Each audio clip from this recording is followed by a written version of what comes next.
Teenmar Mallanna MLC Kalvakuntla కవితపై చేసిన వ్యాఖ్యలు బోధన్లో తీవ్రంగా స్పందనలు కలిగించాయి. బుధవారం బోధన్ పట్టణంలో బీఆర్ఎస్ ఆధ్వర్యంలో విలేకరుల సమావేశం నిర్వహించారు. పట్టణ అధ్యక్షుడు రవీందర్ యాదవ్ మాట్లాడుతూ బీసీల కోసం కవిత చేస్తున్న రాజ్యాంగబద్ధమైన ఉద్యమాన్ని మల్లన్న తక్కువ చేయడం దారుణం. కృష్ణయ్య లాంటి నాయకులు మద్దతు తెలుపుతున్న ఉద్యమాన్ని మల్లన్న విమర్శించడం బాధాకరమన్నారు. మల్లన్న వెంటనే తన వ్యాఖ్యలకు క్షమాపణ చెప్పాలని, ఇకపై మర్యాదలు పాటిస్తూ మాట్లాడాలని ఆయనని హెచ్చరించారు. ఈ సమావేశంలో మైనారిటీ నేత రజాక్, మాజీ ఫ్లోర్ లీడర్ గంగారం, హైమద్, విద్యాసాగర్, ప్రవీణ్ నాయక్ తదితరులు పాల్గొని మల్లన్న వ్యాఖ్యల్ని ఖండించారు.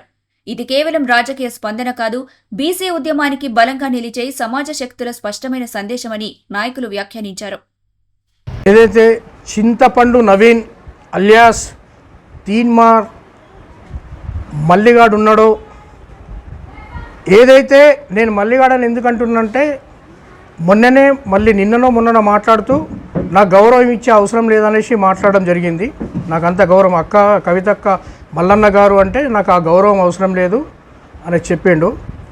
ఏదైతే మన తెలంగాణ ఆడబిడ్డ మాజీ ముఖ్యమంత్రి తెలంగాణ రాష్ట్రాన్ని సాధించినటువంటి కేసీఆర్ గారి బిడ్డ ఆ రోజు తెలంగాణ మలిదశ ఉద్యమంలో తన పాత్ర ఒక ఆడపడుచుగా తెలంగాణ జాగృతిని స్థాపించి బతుకమ్మ ద్వారా తెలంగాణ పోరాటానికి ఎంతో మద్దతు తెలిపి దేశ విదేశాలలో కూడా తెలంగాణ ఉద్యమాన్ని తీసుకెళ్లినటువంటి కల్వకుంట్ల కవితక్క, మన ఎమ్మెల్సీ కవితక్కని అసభ్య పదజాలంతో ఏదైతే దూషించడం జరిగిందో దాన్ని బీఆర్ఎస్ పార్టీ పట్టణ శాఖ నుంచి మేము తీవ్రంగా ఖండిస్తూ ఉన్నాం.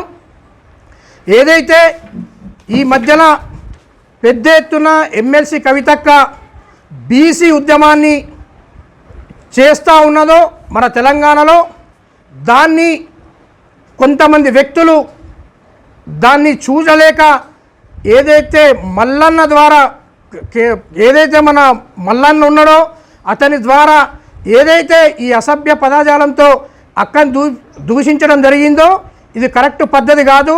నువ్వు బీసీ ముసుగులో ఏదైతే కవితక్కను ఎట్లా పడితే అట్లా మాట్లాడవచ్చు అని నువ్వు అనుకుంటున్నావు బిడ్డ, ఇదే మేము బీసీలం అందరం కలిసి నీకు తగిన రీతిలో బుద్ధి చెప్తాం.